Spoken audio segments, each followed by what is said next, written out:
cold wind bit through my clothes as the howling wind drowned out the sound of my chattering teeth. My eyelids grew heavy while I tried to fight off sleep. After my encounter with the metallic dragons ended with 2 of them disappearing into a black hole and a 3rd one laying passed out in the snow, I tried to find a way out of this icy tundra. It was entirely possible that this was the only climate this world knew. But if it wasn't, then I had some choice words to share with whatever cosmic being was responsible for ending me up in the Ice Age.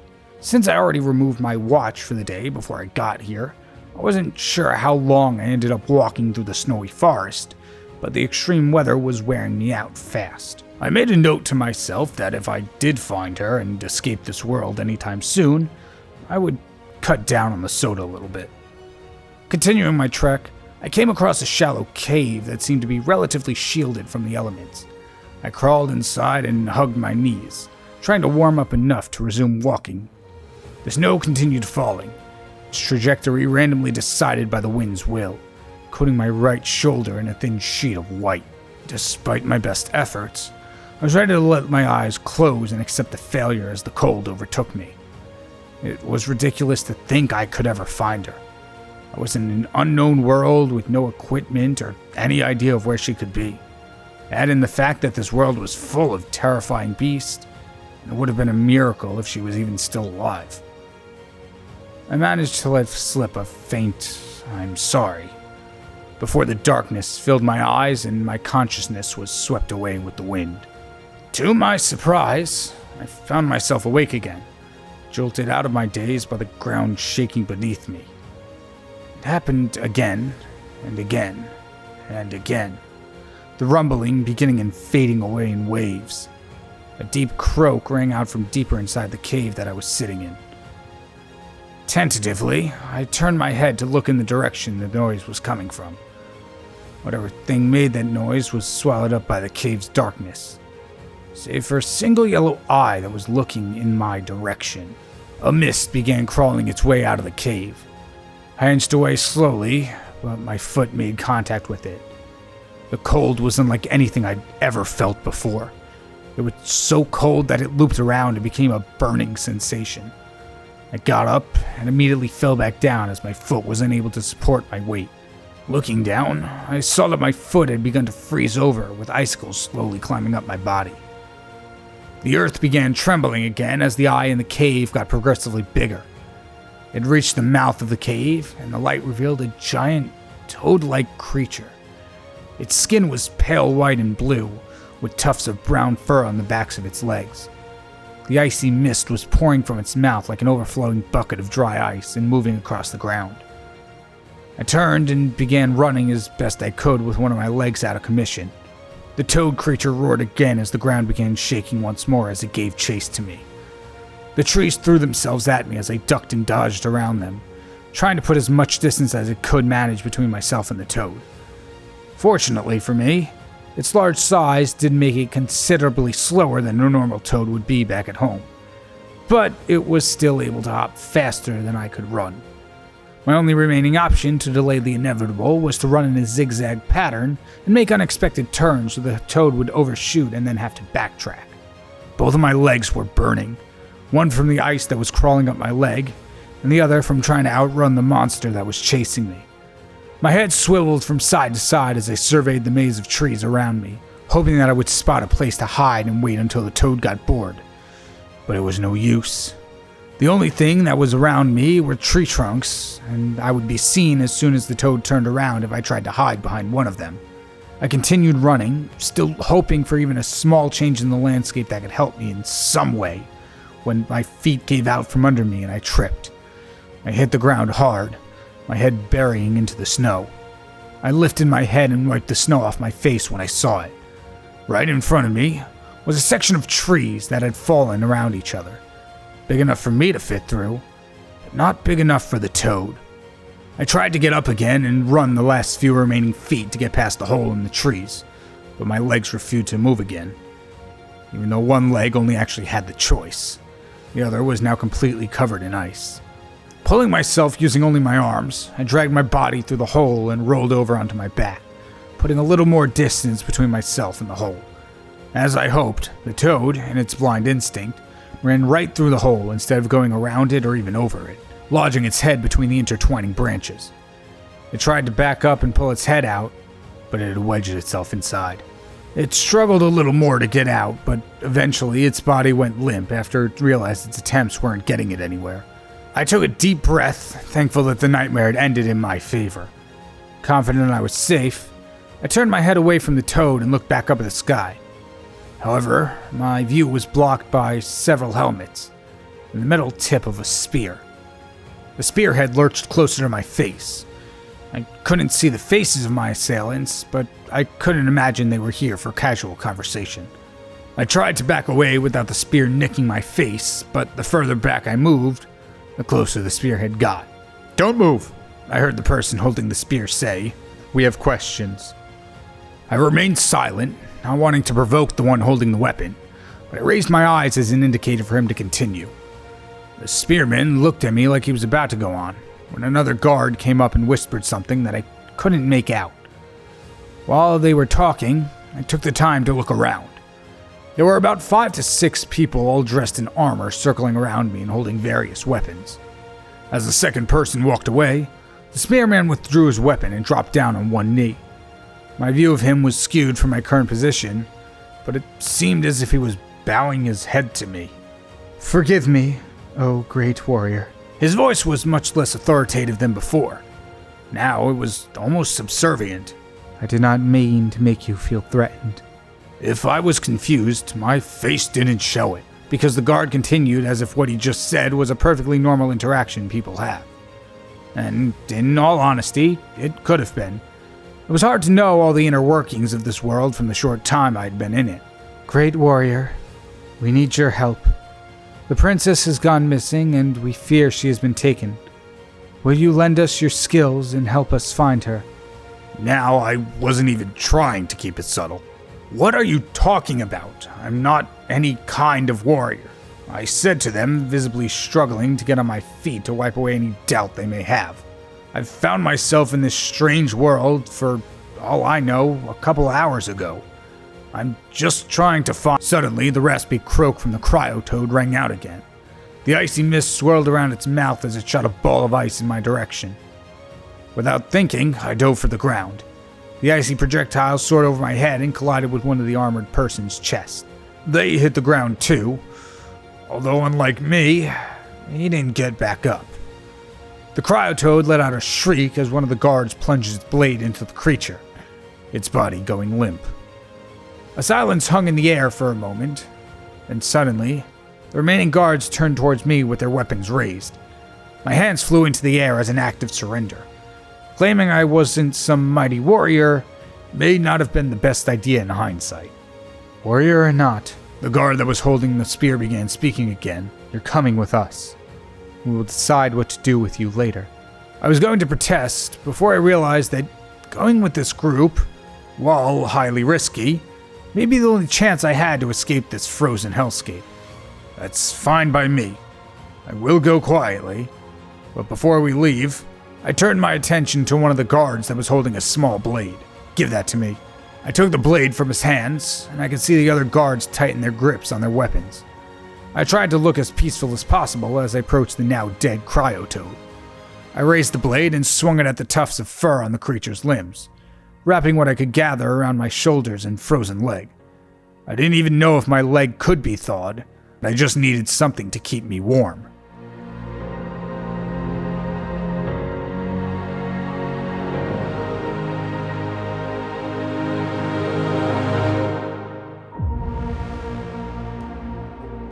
With my new makeshift coat, I followed the guards to the forest until we came upon a castle.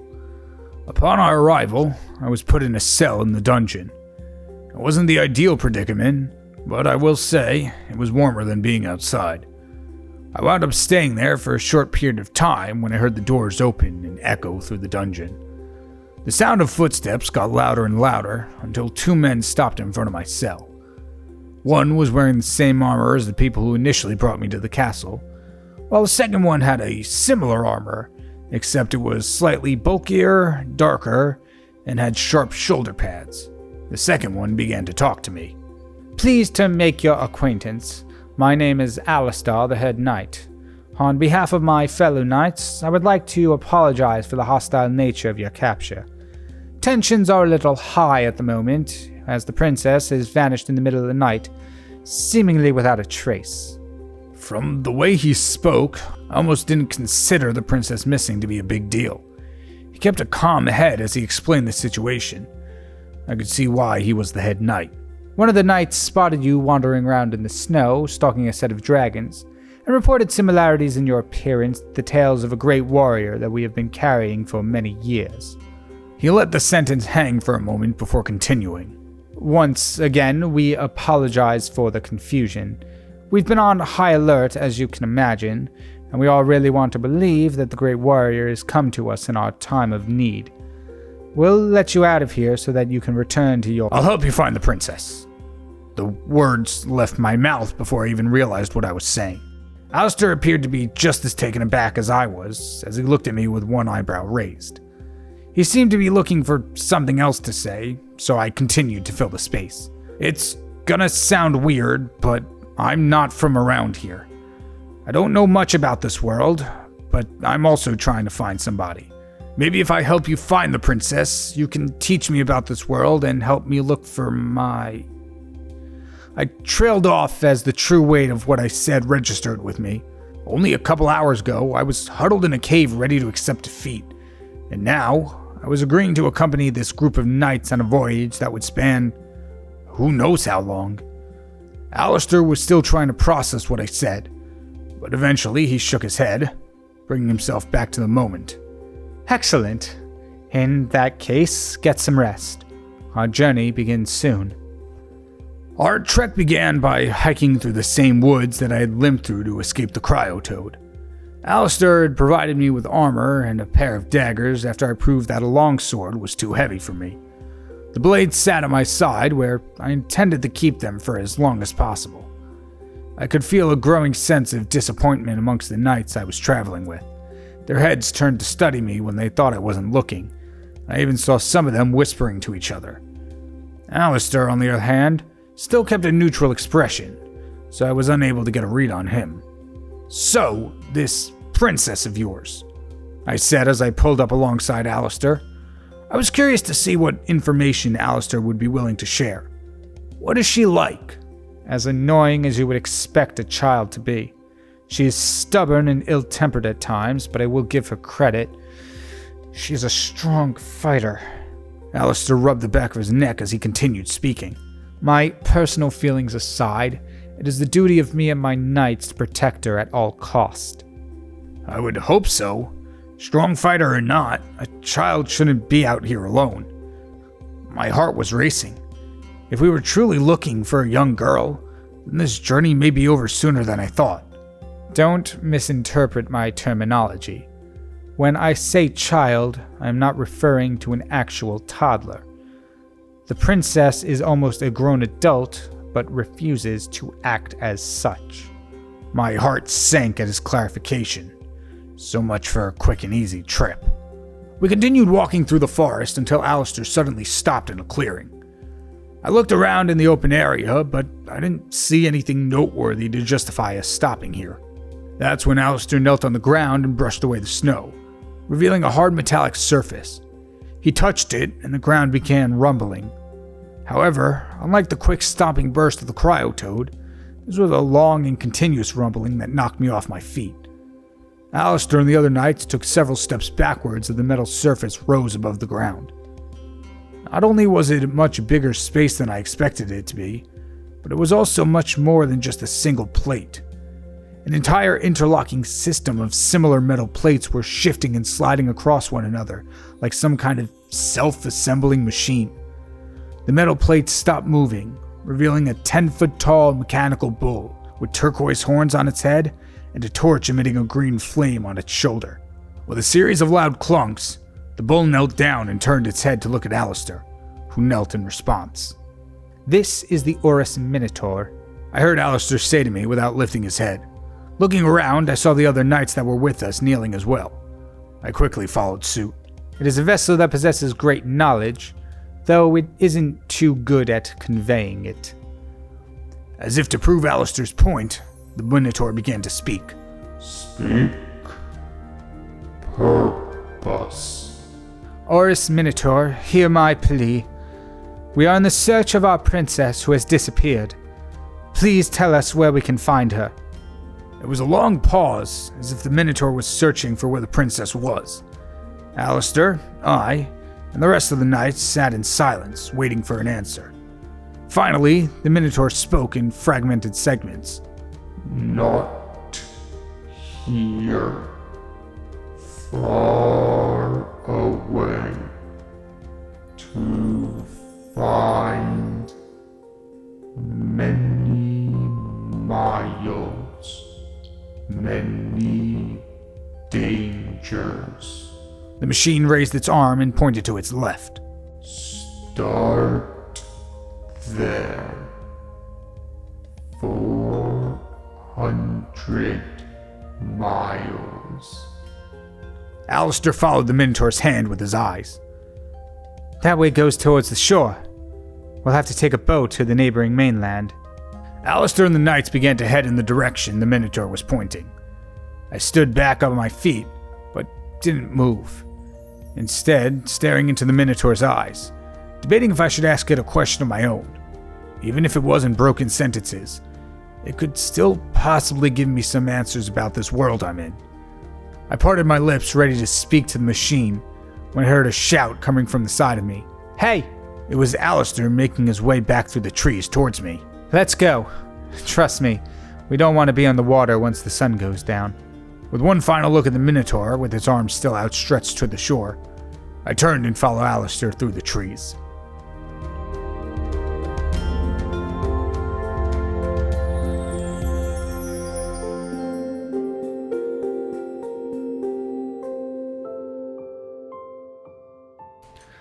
By the time Alistair and I reached the shore, the knights had prepared a ship and were ready to set sail.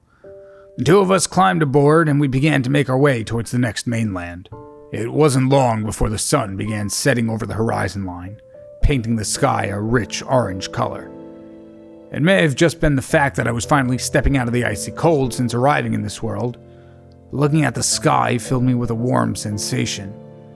For the first time, I saw this world in a new light.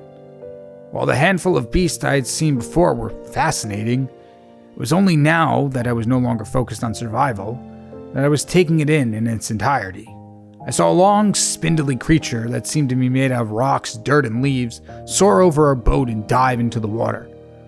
I ran to the other side and leaned over the rail just in time to see the creature emerging from the water, with an odd-looking fish in its mouth. It threw the fish up in the air, caught it, and swallowed it whole before flying away, leaving me and the knights to our own devices. As soon as it arrived, the vibrant orange sky gave way to a black sheet as the last of the natural light disappeared over the edge of the world. Night arrived and several lights were turned on around the ship, though they were barely enough to light up the deck, much less the vast body of water that surrounded us. I was standing on the deck staring into the empty void of the night when Alistair approached me. Incredible, isn't it? You know there's something out there, but once the light is gone, poof, it all disappears. As always, his voice was calm and level-headed, as if the situation wasn't any different from his normal day-to-day activities. I thought you said we didn't want to be on the water when night arrived. Ideally, no one does, but all trips by boat take several days at the very least to complete, so usually it can't be helped. But my knights are more than capable of navigating this beauty of a ship through even the most violent of weather, so there's nothing for you to be worried about. I wasn't fully convinced by that last thing he said. From my experience, there was a lot for me to be worried about, especially now since we've lost the advantage of sight. Come on, let's call it in for the night. We got a long trip ahead of us, and then the real journey begins.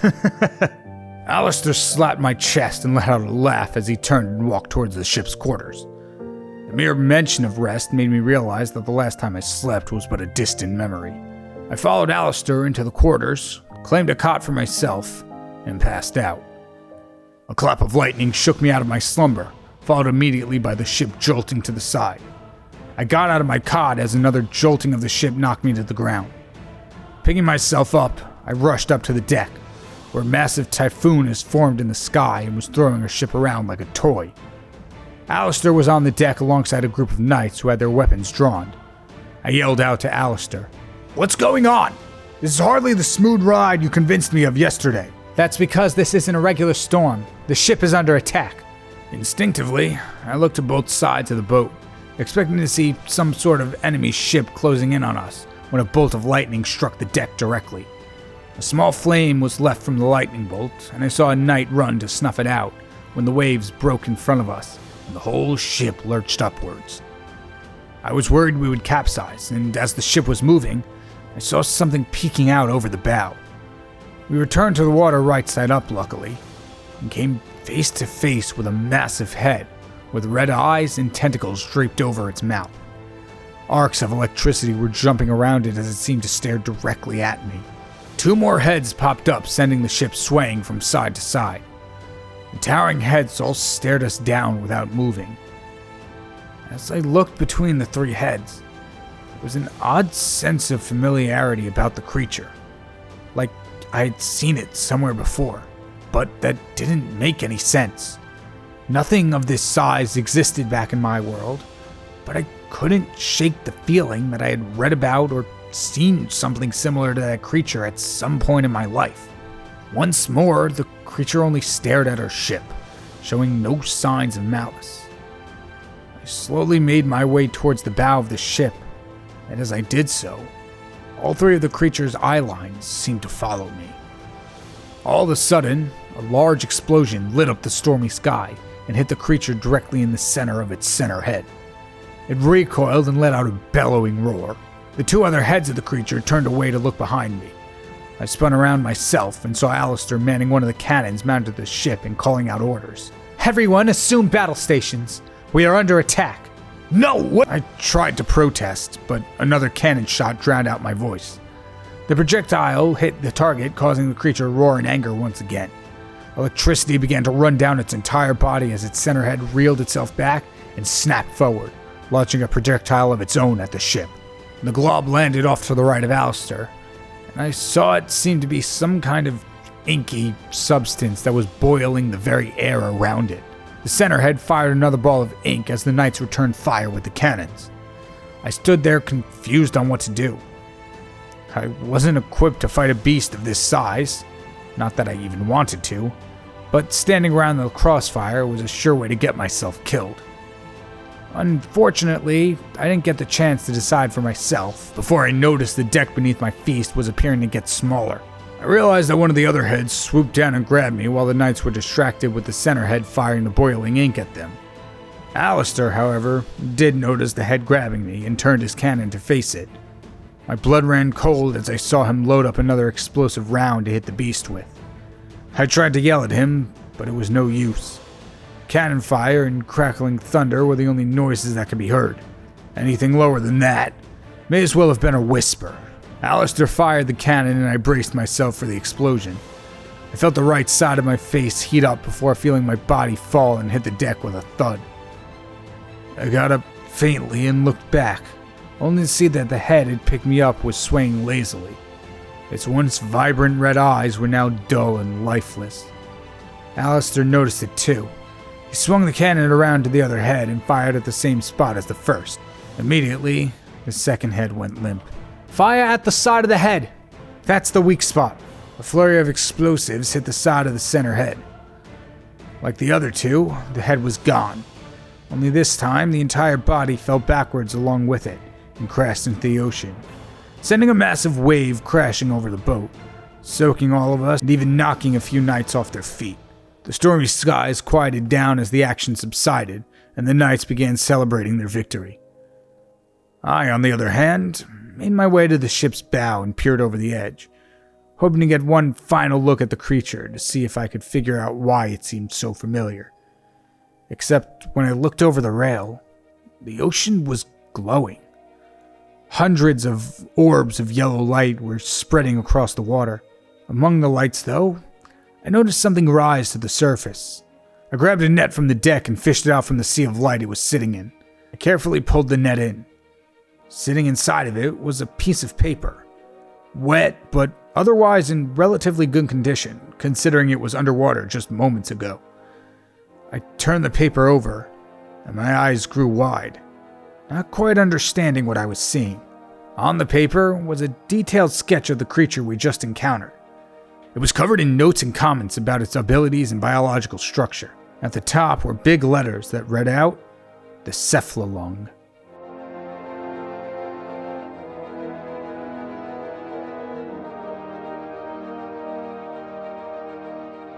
This is one of my new favorite episodes. I love how the art turned out.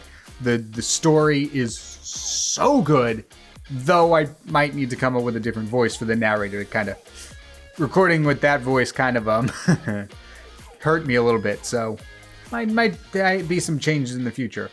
But I want to give a special thank you to everyone who submitted, and a congratulations to those who were picked. Apple Flavors, Mateo Z Storyteller, and Dragons Are the Bomb. You all did such an amazing job, and I can't wait to see what you submit next month, because our prompt for the September recreation is to choose any kind of food. Could be your favorite food, your least favorite food, just has to be edible in some way, shape, or form, and to design a demon after it. Next month, we will be journeying back into the world of 50 and 51 in the Kingdom of Hell, who we have not seen since the Deadpool and Wolverine crossover collab video from the end of July. So that'll be fun. And now it's time to announce which artworks from the last episode won in their respective categories. Last week's video was designing characters based on descriptions you all provided, and the 3 topics were Best Perspective, Best Design, and Coolest Character.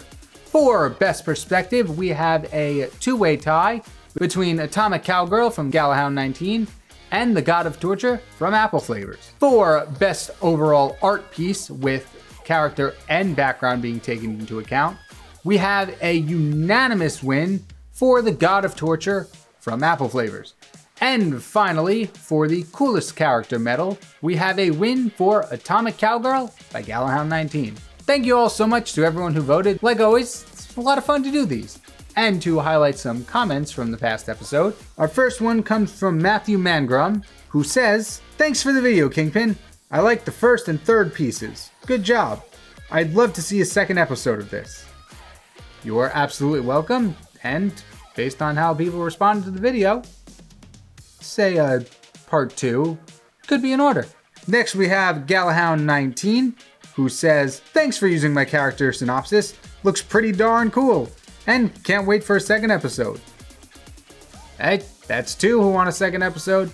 Could be out there. And a lot of you even submitted your own descriptions in the comments of last week's video, so there's definitely enough material for part 2. And finally, we have Thunderbirds fan 1039, who says, "At 7:15, when I got here, YouTube decided to close on me." That's not cool, YouTube. Come on. People just want to enjoy the video. Let them enjoy the video. Don't close on them. It's not cool. Be better. And now we have the awards for these 3 artworks from today's video. In the comments below, feel free to vote on which one you believe is the best overall design, best shading, and your personal favorite of the 3. And that's all I've got for you today. Thank you all so much for watching. If you enjoyed the video, feel free to hit the like and subscribe button. My name is KyngPin Creations, and I will see you all in the next video. Take care, everybody.